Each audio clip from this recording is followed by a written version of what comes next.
Welcome back to let's talk about Islamic banking. जी doctor साहब, break में जाने से पहले हम बात कर रहे थे कस्टमर या क्लाइंट को जो कोलेटरल रखवाना पड़ता है, शरिया कैसे देखता है इस चीज़ को? इस्लाम में किसी भी डेट, किसी भी जिसको अरबी ज़बान में दैन कहते हैं, उसके लिए उसके अगेंस्ट कोलेटरल या रहन, जिसको अरबी में रहन कहा जाता है या उर्दू में गिरवी कहते हैं, ये रखना जायज़ है। और न सिर्फ गिरवी रखना जायज़ है बल्कि गारंटी लेना, या इसको अरबी में कफ़ाला कहा जाता है, कफ़ाला बिलमाल, ये भी जायज़ है।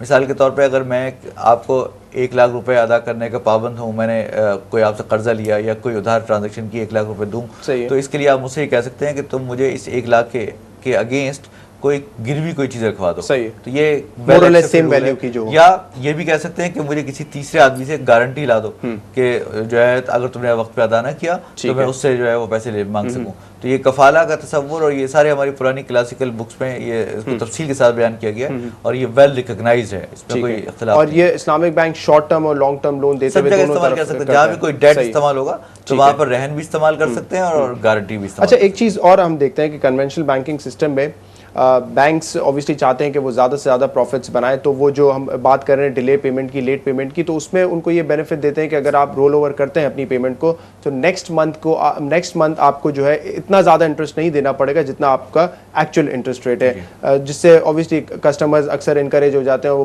पेमेंट्स अपनी डिले करने में जो है देर नहीं लगाते, उनके पास ये एक ऑप्शन अवेलेबल होता है। इस्लामिक बैंक्स में क्या होता है? कमर्शियल बैंकों में यही होता है कि वो एक तरीके से इंकरेज करते हैं, वो कहते हैं मिनिमम पेमेंट आप जी कर देंगे तो हम आपको रोल ओवर कर देंगे। सही है। इस्लामिक बैंकों में इस तरह का हो ही नहीं सकता, क्योंकि मुराबा की एक प्राइस फिक्स हो गई।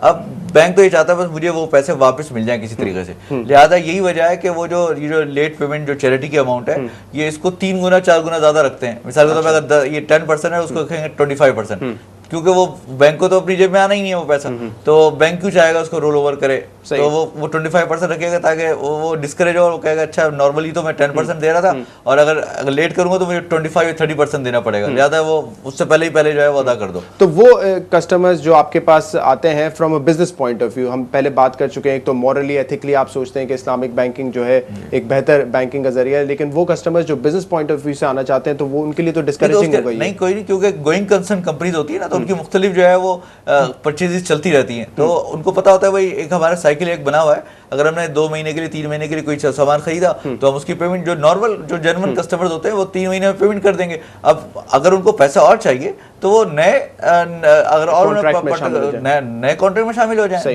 नई परचेजेस के लिए मुराबा कर ले हमसे, फिर आगे रॉ मटेरियल खरीदना है, कोई छोटी प्लांट खरीदना है, कोई मशीनरी खरीदनी है, तो वो तो गोइंग कंसर्न कंपनी है, मुस्तकिल उसका कारोबार कंटिन्यूअस बेसिस पे चल रहा है, तो अब उसकी परचेजेस तो चल रही हैं, तो उसका मतलब ये नहीं है कि आपने रोल ओवर कर दिया तो वो पैसे को आपने वो दोबारा डेट बना दिया, वो तो एक ट्रांजेक्शन खत्म हो गई। अब आपने नई ट्रांजेक्शन कर दी तो नया मुराबा दे दिए, फिर तीसरा मुराबा दे दिए, चौथा कर दिया, वो तो पूरे सालों से रिलेशनशिप हमारी चलती रहेगी। तो हम उसका मास्टर एग्रीमेंट भी करते हैं, लेकिन हर दफा नई परचेजेस होनी चाहिए, नया सामान खरीदें, कोई नया रॉ मटेरियल खरीदें, जो ताकि ट्रांजेक्शन जेन्युइन हो। सही है। जेन्युइन बनाने के लिए ट्रांजेक्शन को क्या क्या पॉइंट्स जो है इम्पोर्टेंट है? इसमें बहुत अहम चीज़ है। देखें, सबसे पहले तो कोशिश की जाती है कि डायरेक्ट पेमेंट की जाए सप्लायर को, ताकि कैश हाथ में नहीं जाए। जब फिर हम कस्टमर की बिजनेस साइकिल को स्टडी करते हैं कि वो जो इन्वेंट्री होल्ड करता है वो कितने दिन रहती है, कहीं ऐसा तो नहीं कि जब उसने हमें इन्फॉर्म किया और उधर से पीछे से सामान इस्तेमाल हो गया। सही है। फिर हमारे जो स्टाफ ऑफिसर्स हैं वो रैंडम जाके फिजिकल इंस्पेक्शन करते हैं, सामान की इंस्पेक्शन करते हैं, ताकि देखा जाए कि वाकई सामान मौजूद है, और फिर उसको वहाँ पे सेल किया जाता है ताकि एक्चुअल रियल ट्रांजैक्शन हो, कोई आर्टिफिशियल पेपर वर्क ना हो रहा हो। और फिर टाइमिंग का ख्याल रखा जाता है कि जो जिस स्टेप जो जिस टाइम पे होना है वो उसी टाइम पे हो रहा हो। तो इन चीज़ों से कोशिश की जाती है और फिर कस्टमर्स को ट्रेनिंग दी जाती है, उसको उनकी वर्कशॉप्स की जाती हैं ताकि एक्चुअल और जेन्युइन ट्रांजैक्शन हो, वरना इसमें गलती का इम्कान यकीनन बहुत है। सही है। और इसको कोई चाहे और कोई फेक करना चाहे तो वो भी वही पूछने वाला था। एक ज़माने में पाकिस्तान का रैंक जो है करप्शन में 2nd 3rd नंबर पे आता था, तो ऑब्वियसली ऐसे क्लाइंट्स भी होंगे जो शायद आपको वक्ती तौर पे दिखा दें कि ये सामान मैंने खरीदा है, जबकि सामान उसका ना हो। ये करना पैसा ले लिया और पैसा लेके जो है उस सामान नहीं खरीदा, इसीलिए पूरा एक ऑडिट एंड कंप्लायंस का मैकेनिज्म बनाया गया इस्लामिक बैंकिंग। बट एक हद होगी ना जहाँ पे इस्लामिक बैंकिंग की जिम्मेदारी पूरी हो जाती है, वो रोजाना चेकिंग तो नहीं हो सकती। बिल्कुल, यकीनन क्लाइंट की भी एक जिम्मेदारी है और बैंक की भी, लेकिन क्योंकि कंट्रोल पॉइंट ऑफ व्यू से एक जितना एक रीजनेबल हद तक कंट्रोल कर सकता है बैंक, वो करता है। यानी हमारे ऑफिसर्स अगर आप देखें तो कन्वेंशनल बैंकर्स के मुकाबले में ज़्यादा बिजनेस को समझते हैं, वो ज़्यादा बिजनेस की निटिग्रिटीज को समझते हैं, वो ज़्यादा विजिट्स करते हैं और वो ज़्यादा इंस्पेक्शन करते हैं ताकि जेन्युइन ट्रांजेक्शन की जा सके। ये बताएं डॉक्टर इमरान उस्मानी साहब कि अगर कोई क्लाइंट जो है वक्त से पहले पैसे देना चाहे या पूरी कॉन्ट्रैक्ट एक साथ ख़त्म करना चाहे, लेट्स से उसका जो कोई जैकपॉट लग जाता है वो इस चीज़ के काबिल हो जाता है, बलून पेमेंट्स करना चाहे, तो इस चीज़ की इजाज़त देता है मुराबा कॉन्ट्रैक्ट? वो कर सकता है, वक्त से पहले पेमेंट करना चाहे तो वक्त पे कर सकता है। अलबत्ता ये नहीं कह सकता वो कि मैंने अगर पेमेंट जो है वो पहले करूं तो मेरी तो प्राइस कम कर दो, मतलब वो डिमांड नहीं कर सकता। लेकिन बैंक की डिस्क्रिप्शन है, अगर बैंक उसको चाहे तो ठीक है, कह दे कि अगर तुम मुझे पहले पे कर रहे हो तो मैं तुम्हें जो है 10% डिस्काउंट दे देता हूँ, 20% डिस्काउंट दे देता हूँ। तो बैंक अपनी डिस्क्रिप्शन के ऊपर अगर चाहे तो उसको दे सकता है। तो ये पहले चीजें डिसाइड हो जाती हैं या फिर फॉर एग्जांपल अगर जिस वक्त वो स्पेसिफाइड टाइम से पहले उसके पास पैसे आ गए अचानक, आप जैसे कह रहे हैं उसको अचानक क्योंकि पैसे उसके पास आ गए और वो आ गया बैंक के पास कहने के लिए भाई मैं 3 महीने बाद अदा करने थे मुझे और मैं आज अदा करना चाहता हूँ, तो अब वो बैंक से ये हो सकता है क्या है कि भाई मैं चूंकि पहले आपको दे रहा हूँ लिहाजा मुझे कुछ डिस्काउंट दे दें, कुछ रिबेट दे दें इसके अगेंस्ट। तो बैंक गौर करेगा, बैंक सोचेगा कि अगर एक क्लाइंट जो है वो वाकई इसकी कोई जेन्युइन वो है तो अगर देना चाहे तो, और या उसका रिलेशनशिप बाकी रखनी है, ये तो एक नॉर्मल बैंकिंग बिजनेस ट्रांजैक्शन। इस चीज को पहले क्यों नहीं सॉर्ट आउट किया जा सकता कि अगर आपके कॉन्ट्रैक्ट में पहले इसलिए नहीं कर सकते कि ये एक उसूल है फिक़ा की कि आप किसी भी ट्रांजैक्शन के अंदर सेल प्राइस जो है वो फिक्स होनी चाहिए। अच्छा ठीक है, अगर आप वेरिएबल कर देंगे कि भाई तुम अगर फिर आगे को भी वेरिएबल करें इधर भी वेरिएबल करें, तो इसका मतलब तुम लेट करोगे तो इतने पैसे एक्स्ट्रा देना और अगर पहले पे करोगे तो इतना डिस्काउंट मिल जाएगा, तो ये ट्रांजैक्शन जायज थोड़ी। और इसमें ऑब्वियसली आपको अपने डिपॉजिटर्स के लिए भी देखना है कि डिपॉजिटर ने अगर सूद वाला बन जाएगा फिर आप वही रोल ओवर करने शुरू कर दें। तो ये तो ट्रांजैक्शन की जेन्युइन होने के लिए जरूरी है कि एक चीज सेल की जाए और एक फिक्स प्राइस पे की जाए। सही है। वर्किंग कैपिटल का तो एक पार्ट है ये रॉ मटेरियल जिसको आप मुराबा के थ्रू फाइनेंस कर सकते हैं। जो दूसरी फाइनेंशियल नीड्स होती हैं किसी बिजनेस की उसको भी मुराबा के थ्रू जो है आप फाइनेंस कर सकते हैं या उसके लिए दूसरे प्रोडक्ट्स इस्तेमाल देखिए मुराबा में तो सिर्फ रॉ मटेरियल फाइनेंस किया सकता है, आप सैलरीज के लिए मुराबा नहीं कर सकते, यूटिलिटी बिल्स के लिए मुराबा नहीं कर सकते। हावर हमारे पास और टूल है इस्लामिक बैंकिंग में, इस्तिस्ना का एक टूल है जो मैन्युफैक्चरिंग कंसर्न्स के लिए यूज होता है, जिसमें हम एक ऑर्डर टू मैन्युफैक्चर देते हैं, फिर उस सामान को खरीदने के बाद आगे मार्केट में भेज देते हैं। ये एक टूल है जो काफ़ी अच्छी प्रोडक्ट है। इसके अलावा एक तिजारा की एक बहुत रिसेंटली इंट्रोड्यूस नई प्रोडक्ट है जो ट्रेडर्स वगैरह के लिए ज़्यादा कारआमद है। इनके पास फिनिश गुड्स का स्टॉक मौजूद है तो वो उसको लिक्विडेट कर लेते हैं, बैंक को सेल कर देते हैं, बैंक उनको लिक्विडिटी दे देता है और फिर मार्केट में बैंक सेल करके अपनी प्राइस रिकवर कर लेता है। अच्छा, तो ये टूल बिल्कुल।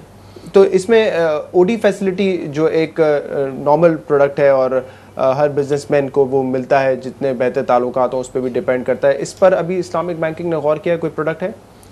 जी, इस पे हम अभी वर्क कर रहे हैं लेकिन उस तरह से ओडी नहीं मिल सकती। देखें जैसे कि कैश लोन दे दिया उसके ऊपर इंटरेस्ट ले लिया, क्योंकि ये तो पॉसिबल नहीं। हावर अगर उसकी नीड है वर्किंग कैपिटल की, रॉ मटेरियल की, लेबर की, यूटिलिटीज़ की, तो फिर हम मुख्तलिफ मोड्स अप्लाई कर सकते हैं। लॉन्ग टर्म में तो उसके लिए अलग मोड है, लेकिन इसके लिए कुछ वर्क हो रहा है कि एक मुशारका कोई किया जाए, मुशारका रनिंग मुशारका टाइप की प्रोडक्ट जिस पे कॉन्सेप्चुअली काम हुआ है, कुछ वैसे वर्क हुआ है। लेकिन यस ये एक चैलेंज है जिसको जिस पे क्या प्रोडक्ट्स थोड़ा सा ब्रीफली हम बयान करते हैं, बिकॉज इसी टॉपिक को जो है हम अगले एपिसोड में भी कंटिन्यू रखेंगे तो तमाम चीज़ों को जो है तफसील में डिस्कस असल बात तो ये है कि देखिए ओडी या रनिंग फाइनेंस के अंदर ये होता है कि इंसान को आप कैश दे दिया जाए और तुम उसको जहाँ पर दिया इस्तेमाल करो। ये इस्लाम का तस्वुर नहीं है। इस्लाम ये कहता है कि आप अपना पर्टिकुलर प्रोजेक्ट के अगेंस्ट पैसे लें या कोई चीज़ खरीदें या कोई चीज़ बेचें।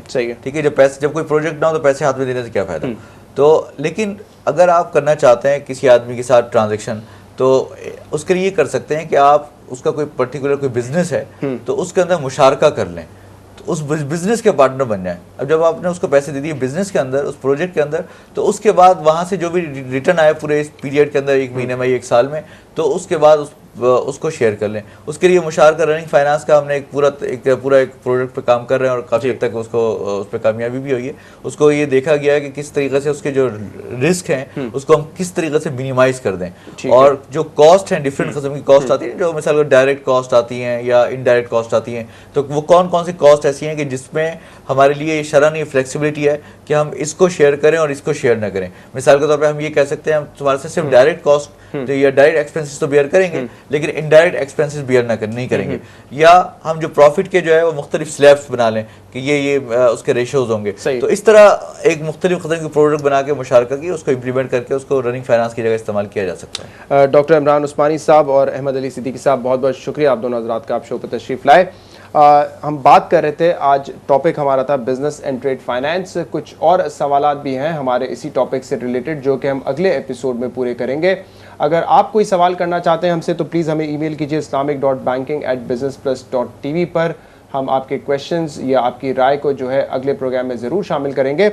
आज हमने जो बात की है वो मुराबा पे की है, जो कि एक मोड ऑफ फाइनेंसिंग है जिस पर आप वर्किंग कैपिटल रिक्वायरमेंट्स अपनी पूरी कर सकते हैं थ्रू इस्लामिक बैंक्स। अगले जो एपिसोड में इसी टॉपिक पर हम दूसरे मोड्स भी डिस्कस करेंगे। सो नेक्स्ट एपिसोड तक के लिए इजाज़त दीजिए। अल्लाह हाफिज़।